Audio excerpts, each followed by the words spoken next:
Les marchés avec CMC Markets, trading de CFD sur action, Forex et indices. Salut, c'est Trado. Je vous propose aujourd'hui la mise à jour hebdomadaire de l'or et de l'argent en euros. Alors, on va commencer avec l'or qui passe une nouvelle très mauvaise semaine puisque comme vous pouvez le voir, hein, cette bougie rouge ici termine avec une quasi-absence de mèche basse et une quasi-absence de mèche haute. Autrement dit, ça s'apparente à un marubozu et ça, c'est pas très encourageant pour la semaine qui s'ouvre, hein, puisque généralement derrière, eh bien, du moins statistiquement, il y a une continuation de la baisse. On abandonne encore 4% sur l'or et on s'enfonce, hein, une fois de plus dans cette zone de support. Alors, tout n'est pas perdu parce que regardez, hein, on n'a pas enfoncé cette zone de support depuis 2010. À chaque fois qu'il y a eu des tentatives, elles ont échoué. Là, etc. On espère naturellement qu'on ne cassera pas cette zone de support. Et il y a des éléments qui permettent d'être relativement confiant. Juste avant, regardez les indicateurs techniques qui eux aussi sont très mal orientés. Le stochastique est sous son signal dans sa zone de survente, hein, puisqu'on est en dessous de 20. Le MACD est à deux doigts de croiser son signal à la baisse et le momentum est négatif. Donc franchement, c'est pas de ce côté qu'on trouvera quand même du support. Par contre, regardez bien cette formation là en orange, il s'agit d'un biseau descendant. Alors voici un tutoriel pour découvrir ce qu'est le biseau descendant. Lorsque les cours évoluent à l'intérieur de deux obliques convergentes, mais toutes les deux vers le bas, vous êtes dans un biseau descendant. Or, il faut savoir que dans ce genre de configuration, les statistiques montrent que de 8 à 9 fois sur 10, on casse ce biseau par le haut. Alors, ce qui va faire plutôt 8 que 9, c'est le nombre de rotations à l'intérieur. Plus le biseau et plus la figure est parfaite, plus on a de chances de casser par le haut.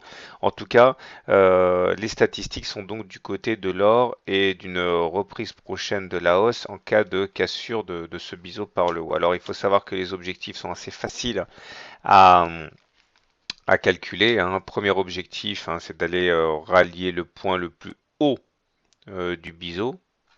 Ça, c'est l'objectif numéro 1. L'objectif numéro 2 est de prendre la hauteur maximale du biseau. C'est-à-dire que voici le point le plus haut, voici le point le plus bas.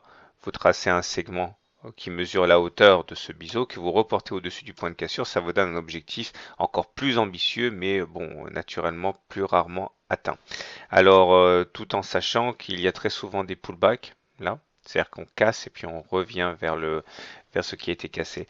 Bon, bien sûr, maintenant, dans 1 à 2 cas sur 10, on peut très bien avoir une sortie par le bas. Dans ce cas, l'objectif est de reporter cette demi-droite en dessous, hein, de manière à former un canal.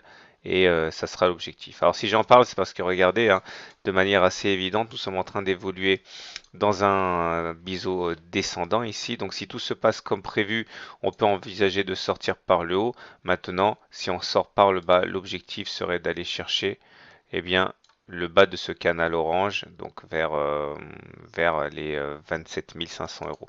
On espère bien sûr que les statistiques seront respectées et qu'on sortira par le haut avec pour objectif, donc en ligne de mire, d'aller chercher 34 600. Enfin bon, on verra. En tout cas, ça risque de se jouer, hein, cette semaine. Maintenant, du côté de l'argent, les choses sont totalement similaires. Ici, nous sommes donc en euros également et on retrouve, hein, cette zone de support ici et également ce biseau descendant qu'on aimerait vraiment voir franchir par le haut pour les mêmes raisons. Donc je ne vais pas vous refaire le tutoriel, mais vous avez compris que là, statistiquement, normalement, on devrait en sortir par le haut, mais on retrouve, hein, tous les éléments menaçants qu'on a trouvés sur l'or, à savoir un stochastique dans sa zone de survente, un MACD à deux doigts de croiser son signal, un momentum négatif. Donc on a peu de raisons de se réjouir techniquement, mais peut-être de l'espoir au niveau graphique. Voilà, je vous souhaite une bonne soirée, une bonne journée, une bonne semaine, de bons trades et à la semaine prochaine pour la mise à jour.